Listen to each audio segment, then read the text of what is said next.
আঙ্গর দাদা তো ফুটবল খেলতো, প্রতি ম্যাচে ৩৫টা ৪০টা গোল হইতো, কিন্তু আঙ্গর দাদির লগে পাইতো না। আমার দাদা খেলতো ক্রিকেট বল, লুয়ার ব্যাট দিয়ে বলে বাড়ি মারতো, লুয়ার ব্যাট বইটা দিত গা। এ বন্ধু, বাংলাদেশ তো আজকাল ঠকছে, হারাম দাদার একটা ম্যাচ জিতা পাই না। ভাবদাসি এগুলার কান্দা রাহাম, ২ দিন পরে তো এগুলা গুহালে ভাত খাইবো। এই যে খাবারটা দিতাছি না, ও একটা কামনা রাখ পাবি না। এটা তুই কি শুনাইলি রে? হ্যাঁ, খেল খেলছে আঙ্গর দাদারা, এইরকম বড় ক্রিকেট বল আছে, ৩ জনে মিললা মারছে, দাদা এল্লাই বাড়ি মারছে, সীমামা পার হইয়া আর ২ গ্রাম পার হয়ে গেছে গা। আর অহনাই রে খেল খেলে শেষ করে আসছে রে। তোর দাদা ক্রিকেট খেলতো, আঙ্গর দাদা তো ফুটবল খেলতো, প্রতি ম্যাচে ৩৫টা ৪০টা গোল হইতো, কিন্তু আঙ্গর দাদির লগে পাইতো না। না মানে আঙ্গর দাদির লগে খেলা পাইছে না, আঙ্গর দাদি একটা খেলোয়াড় আছিল, এ দুমুলে ২০-৩০ জনের লগে খেলতো। কি শুনাইলি রে? হ্যাঁ, না না, আমি এই হারামজাদাগুলোর কথা কই, এরা কোন ধরনের ক্রিকেট খেলে? এটা খেল খেলে বাড়ি মারে তো সীমামায় পার হওয়া হয় না। আরে সীমা না, সীমা না, আঙ্গর দাদা খেলতো বল। মেসি বলে আঙ্গর দাদার লগে ৫ দিয়ে একটা না ৬ মাস দৌড় মারছে, তাও দাদার একটা পুরা ধরার পাইছে না। এটা তুই কি শুনাইলি রে? হ, তোর দাদা খেলতো ফুটবল, আমার দাদা খেলতো ক্রিকেট বল, লুয়ার ব্যাট দিয়ে বলে বাড়ি মারতো, লুয়ার ব্যাট বইটা দিত গা। কি কস?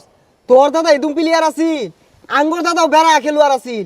একবার আর শট মারছে বল মাদে, বল যায় স্টেডিয়ামের গ্যালারি ভাঙ্গি আসছে। হ্যাঁ, তাহলে তোর দাদা তোর দাদির লগে পাইলো নাকি? আমি বুঝি না, দাদা তো বহুত বড় বড় স্টেডিয়ামে খেলছে, কিন্তু দাদির স্টেডিয়ামের সীমানা খুঁজে পাইছে না। বেড়া বড় আছিল মনে হয়। হ, ওই কথাটাই, দাদা যেহেতু বিশাল খেলোয়াড় আছেন, আমি তো দাদার নাতিন, কিছুটা শিখছি। এই ইংল্যান্ড খেলা হয় না, অন্য আমারে লয়ে যায় খেপ খেলবার লাগিয়া।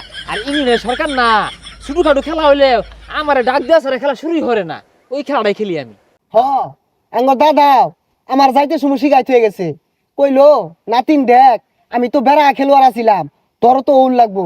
পরে আমি মোটামুটি এখন বালাই খেলি, ওই যে এমবাপ্পির বদলে ওইদিকে ফাইনাল খেলাটা আমার তুলবার চাইছিল।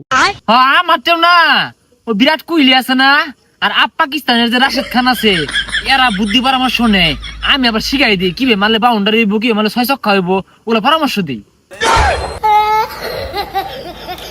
শেষ করে আছে রে। আর মনে করি যে এই সামনের মাসে বিসিবি আমারে ডাকছে, বুদ্ধি পরামর্শ চাইতাছে, কি মিলে ক্রিকেট খেলাটা উন্নত করুন, যা ফুটবল খেলা পরামর্শ দিবার পাইম, অতটা দুর্বল না, এই খেলে পরামর্শ দিয়ার লাগা চিন্তা হচ্ছে সামনের মাসে যাইবাম। বেতন আবার কইছি যে কোটি টাকার নিচে হইতো না, কারণ আমার দাদা তো বিশাল খেলতো। কি রে, তুই জীবনে ব্যাটা তো নিছিলি, আর যে বড় বড় গপ পড়তাছস, মাথা তো নষ্ট হয়ে গেল। আরে আমি না, আঙ্গর দাদা বিশাল খেলতো না রে। আমি তো জানতাম তোর দাদা চেরাতে বসিতে মাছ মারতো। ও, তোর দাদা মাছ মারতো? আঙ্গর দাদা আছিল খেলুয়ার, ইংল্যান্ডে কয়েকদিন বরাবরই খেলতো, লিগে ডাকতো ইংল্যান্ডের। এই তোর দাদা না বাড়ি বাড়ি ঘুরে ফিরার মধ্যে বয়া চুল কাটতো মাইছের, নাফিত না আছিল তোর দাদা? তোর দাদা খেলো আর কোন দিনের আছিল রে? ও, তোর দাদা চুলালাই খাইতো। তুই অত বেড়া আসাপসি মারলি, তোর দাদা বলে লুয়ার ব্যাট দিয়ে গেলতো, লুয়ার ব্যাট বলে ভাঙে গেত।